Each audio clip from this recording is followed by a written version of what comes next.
नमस्कार दोस्तों, स्वागत है आप सभी का आपके अपने YouTube चैनल कारवा जिंदगी का पर और मैं हूं आपकी दोस्त मोहिता। दोस्तों, भाद्रपद मास की अमावस्या तिथि के बाद जो चतुर्थी तिथि आती है उसे गणेश चतुर्थी के रूप में मनाया जाता है। धार्मिक मान्यताओं के अनुसार इसी दिन भगवान श्री गणेश का जन्म हुआ था। इस साल गणेश चतुर्थी का जो त्योहार है वो 31 अगस्त दिन बुधवार को मनाया जाएगा। चतुर्थी तिथि 30 अगस्त दिन मंगलवार को दोपहर 3:33 से आरंभ होकर 31 अगस्त दिन बुधवार को दोपहर 3:22 पर समाप्त हो रही है। तो अगर गणेश चतुर्थी का व्रत रखना चाहते हैं तो आप 31 अगस्त दिन बुधवार को रखेंगे। दोस्तों, 10 दिन तक चलने वाले इस गणेश उत्सव में लोग अपने घरों में, अपने दफ्तरों में गणेश जी की मूर्ति की स्थापना करते हैं और फिर 10वें दिन यानी अनंत चतुर्दशी पर गणेश जी की मूर्ति का विसर्जन कर दिया जाता है। आज की इस वीडियो में मैं आपको कुछ ऐसे नियमों के बारे में बताऊंगी जिन्हें आपको पालन करके ही गणेश जी की मूर्ति की स्थापना करनी चाहिए। साथ ही साथ गणेश चतुर्थी पर भगवान जी को क्या भोग लगाना चाहिए ये भी मैं आपको इस वीडियो में बताऊंगी और ऐसे कौन से कार्य हैं जो आपको गणेश चतुर्थी पे नहीं करने चाहिए। इसीलिए इस वीडियो के साथ बने रहिए। अगर वीडियो अच्छी लगे तो इसे लाइक कीजिए और मेरे चैनल को सब्सक्राइब करना ना भूलिए। तो आइए वीडियो की शुरुआत करते हैं। दोस्तों, 10 दिन तक चलने वाले इस गणेश उत्सव में लोग अपने घरों में, अपने दफ्तरों में गणेश जी की मूर्ति की स्थापना करते हैं। उनका बहुत अच्छे से पूजा करते हैं, विधि विधान से उनका पूजन होता है, उनका रख रखाव होता है और फिर अनंत चतुर्दशी के दिन बप्पा की इस मूर्ति का विसर्जन कर दिया जाता है। तो ऐसे में अगर आप अपने घर या दफ्तर में मूर्ति की स्थापना करना चाहते हैं तो आपको कुछ नियमों का पालन करना चाहिए। आइए जान लेते हैं वो नियम कौन से हैं। दोस्तों, सबसे पहले आपको एक या ज्यादा से ज्यादा 2 मूर्तियों की ही स्थापना करनी चाहिए। कभी भी 3 की संख्या में मूर्तियों की स्थापना ना करें, इस चीज का विशेष ध्यान रखना चाहिए। साथ ही साथ आपको कभी भी खंडित मूर्ति नहीं रखनी चाहिए, तो इस चीज का ध्यान रखना बहुत ही आवश्यक है। दूसरी चीज, आपको कभी भी गणेश जी की जो मूर्ति होती है वो पुरानी नहीं रखनी चाहिए कि अगर आपके पास पहले ही कोई मूर्ति है तो आप सोचे कि उसी को उठा के हम स्थापना कर दे, तो ऐसा नहीं होता। हर साल आपको गणेश जी की नई मूर्ति ला करके स्थापित करनी होती है और फिर उसका विसर्जन करना होता है। इस चीज का भी विशेष ध्यान रखिए।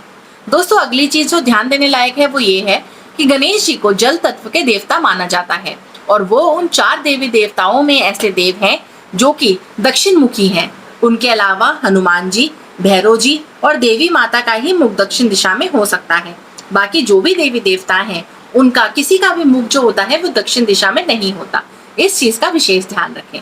दोस्तों, अगली चीज जो ध्यान देने लायक है, आपको गणेश जी ऐसे लाने चाहिए जिनकी जो सूंड होती है वो बाईं तरफ हो। बाईं तरफ की सूंड वाले जो गणेश जी होते हैं वो वक्रतुंड कहलाते हैं और दाईं तरफ की सूंड वाले जो गणेश जी होते हैं वो सिद्धि विनायक कहलाते हैं। सिद्धि विनायक गणेश जी की जो पूजा होती है, उनके जो नियम होते हैं वो थोड़े कठिन होते हैं। इसीलिए आपको हमेशा जो वक्रतुंड भगवान होते हैं उनकी ही प्रतिमा लानी चाहिए, क्योंकि इनकी जो पूजा के नियम होते हैं वो बहुत ही कम और आसान होते हैं। इस चीज का ध्यान रखिए। अगली चीज दोस्तों, आपको गणेश जी को दुर्वा की घास चढ़ानी चाहिए।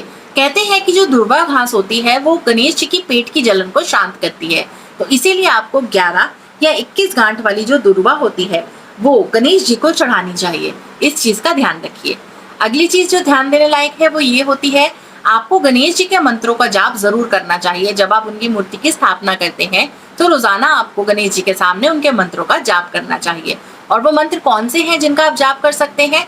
ओम गण गणपतये नमः या फिर श्री गणेशाय नमः। ओम गण गणपतये नमः, श्री गणेशाय नमः। तो इन मंत्रों का उच्चारण आपको उनके सामने जरूर करना चाहिए। अगली चीज जो ध्यान देने वाली है वो ये है कि गणेश जी अपने माता पिता शिव जी और पार्वती जी की पूजा से बहुत ही प्रसन्न होते हैं। वैसे तो गणेश प्रथम पूज्य देव हैं, तो उनकी पूजा आवाहन करने के बाद आपको निश्चय ही भगवान शंकर और माता पार्वती जी की पूजा भी जरूर करनी चाहिए, क्योंकि जब शिव जी और माता पार्वती जी की पूजा साथ होती है तो इससे गणेश जी बहुत ही ज्यादा प्रसन्न होते हैं। इस चीज का भी आप विशेष ध्यान रखिए। अब जान लेते हैं कि गणेश चतुर्थी पर भगवान गणेश जी को क्या क्या आपको चढ़ाना चाहिए। दोस्तों, सबसे पहली चीज, आपको गणेश जी को सिंदूर चढ़ाना चाहिए। सिंदूर जो होता है वो मंगल का प्रतीक होता है, इसीलिए आपको गणेश जी को सिंदूर अर्पित करना चाहिए और रोजाना गणेश जी को आपको सिंदूर का तिलक लगाना चाहिए। अगली चीज जो आपको गणेश जी को चढ़ानी चाहिए वो है मोदक। हम सभी जानते हैं कि गणेश जी को मोदक कितने प्रिय हैं, इसीलिए रोजाना आपको गणेश जी को मोदक का भोग लगाना चाहिए। अगली चीज जो आपको गणेश जी को भोग में लगानी चाहिए वो है केले। गणेश जी को केले अत्यंत प्रिय हैं, इसीलिए जब भी आप उनका भोग बनाएंगे तो उसमें केले का प्रसाद जरूर रखें। अगली चीज जो आपको गणेश जी को चढ़ानी चाहिए वो है दुर्वा घास। दुर्वा घास गणेश जी को बहुत ही ज्यादा प्रिय है और उनके पेट को शांति भी देती है। तो दुर्वा घास को अच्छे से गंगा जल से धोकर उसकी एक माला बनाकर आपको गणेश जी को अर्पित करनी चाहिए। निश्चय ही इसके बहुत शुभ फल आपको प्राप्त होते हैं। तो ये कुछ ऐसी बातें हुई जो हमें इस दिन करनी चाहिए। आइए अब जान लेते हैं कि हमें गणेश चतुर्थी पर क्या चीजें नहीं करनी चाहिए। दोस्तों, सबसे पहली चीज जो हमें नहीं करनी चाहिए वो है क्रोध।